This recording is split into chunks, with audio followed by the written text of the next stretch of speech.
Shalom Bapak Ibu Saudara dikasih Tuhan. Kita berjumpa lagi dalam perenungan intim dengan Allah.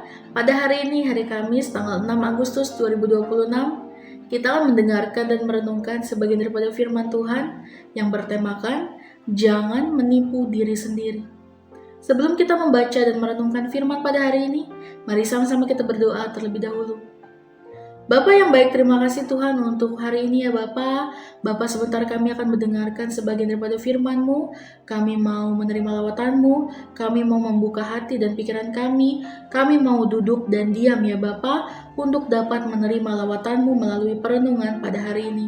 Terima kasih Tuhan Yesus, berikan hikmat bagi setiap kami ya Bapak. Dalam nama Tuhan Yesus, haleluya, amin. Pada perenungan hari ini yang berfokus di dalam Mazmur pasal 119 ayat 41 sampai 48. Lalu pembacaan Alkitab 1 tahun kita terdapat di dalam Mazmur pasal 63 sampai 65, dilanjut kepada Kisah Para Rasul pasal 23 ayat 1 sampai 15. Saya harap Bapak Ibu Saudara-saudari menyempatkan waktu untuk membaca beberapa ayat tersebut.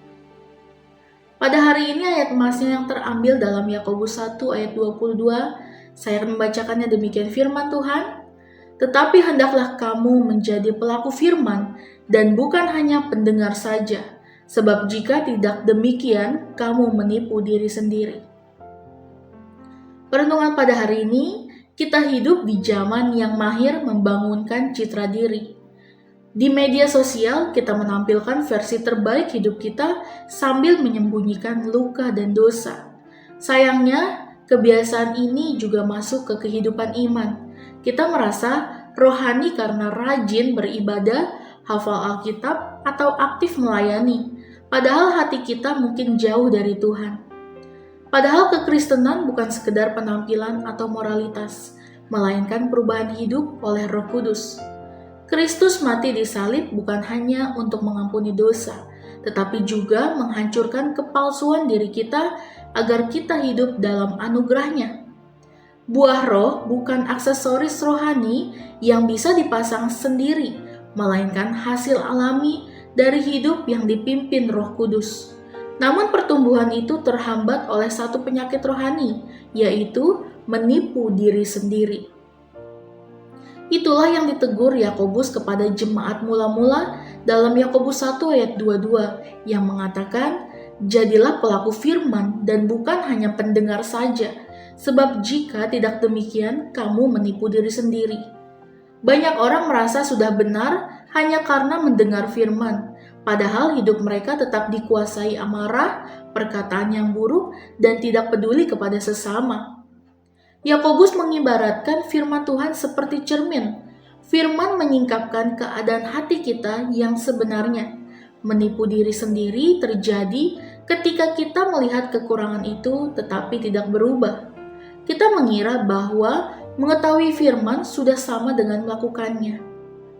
Dalam konteks buah roh, penipuan diri membuat kita mandek. Kita bisa berbicara tentang kasih tetapi tetap kasar. Tahu tentang penguasaan diri, tetapi masih dikuasai oleh hawa nafsu. Tanpa menjadi pelaku firman, buah roh tidak akan bertumbuh. Yang ada hanyalah buah plastik, tampak indah di luar, tetapi kosong dan tidak memiliki kehidupan. Bagaimana meruntuhkan penipuan diri agar buah roh nyata dalam hidup kita? Yang pertama, jadikan firman sebagai cermin, bukan teropong. Jangan memakai firman untuk menilai orang lain, tetapi biarkan firman mengoreksi hati kita sendiri. Dalam Ibrani 4 ayat 12, Bapak Ibu Saudara-saudari dapat membacanya. Saat membaca Alkitab, bertanyalah, Tuhan, apa yang harus Engkau ubah dalam diriku? Lalu yang kedua, akui dosa dan kelemahan dengan jujur. Pertumbuhan dimulai saat kita berhenti membenarkan dosa dan datang kepada Kristus untuk dipulihkan. Bapak Ibu Saudara-saudari dapat membacanya juga dalam 1 Yohanes 1 ayat 8. Jangan berkata, memang saya begini, karena Roh Kudus sanggup mengubah karakter kita. Lalu yang ketiga, hubungkan firman dengan ketaatan. Mendengar firman tanpa melakukannya adalah penipuan diri. Karakter Kristus dibentuk melalui ketaatan setiap hari. Bapak Ibu Saudara-saudari dapat membacanya dalam Matius 7 ayat 24. Terapkan minimal satu firman yang Tuhan berikan minggu ini. Dan yang keempat, tinggal di dalam Kristus. Buah roh tidak dihasilkan oleh usaha manusia, tetapi oleh hidup yang melekat pada Kristus. Bapak, Ibu, Saudara-saudari dapat membacanya dalam Yohanes 15 ayat 15. Ketaatan adalah respon syukur atas kasih karunia-Nya, bukan usaha untuk mencari pujian manusia. Refleksi kita pada hari ini, saudara-saudaraku yang kekasih dalam Tuhan, hari ini Kristus sedang berdiri di depan cermin kehidupanmu. Dia memandangmu dengan mata yang penuh kasih, namun juga dengan mata yang menembus setiap topeng kepalsuanmu. Sudah berapa lama kita menipu diri kita sendiri? Sudah berapa sering kita keluar dari gedung gereja dengan perasaan suci, namun kembali menjadi pribadi yang egois dan pahit di dalam rumah tangga dan pekerjaan kita? Firman Tuhan hari ini mengingatkan kita, jangan biarkan dirimu tetap berada dalam keadaan yang sama tanpa pertumbuhan. Jangan menipu dirimu lagi. Datanglah kepada Yesus apa adanya. Akui di hadapannya jika kasihmu masih pura-pura, jika sabarmu masih tipis, dan jika penguasaan dirimu masih sering jebol. Salib Kristus selalu menyediakan anugerah yang cukup untuk mengampuni masa lalumu, dan Roh Kudus selalu menyediakan kuasa yang sanggup merendah ulang karaktermu yang rusak. Lepaskan topengmu hari ini, jadilah pelaku firman, dan biarkan hidupmu mengalirkan buah karakter Kristus yang sejati, yang mendatangkan kesembuhan dan berkat bagi orang-orang di sekitarmu. Amin. Tuhan Yesus, Sang Pokok Anggur yang sejati, menyucikan hatimu dan menyembuhkan buahnya dan menumbuhkan buahnya di dalam keluargamu. Amin.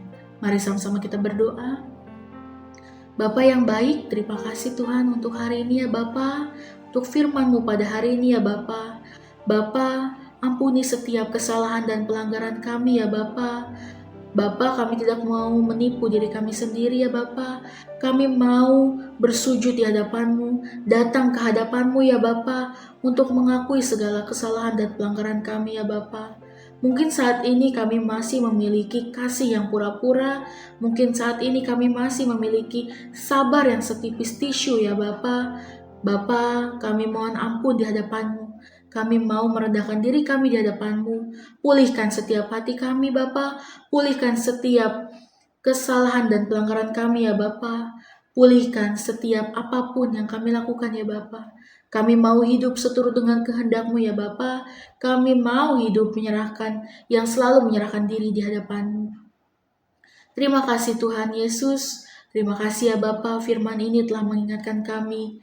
Kami mau berada selalu di dalam perlindungan-Mu ya Bapa.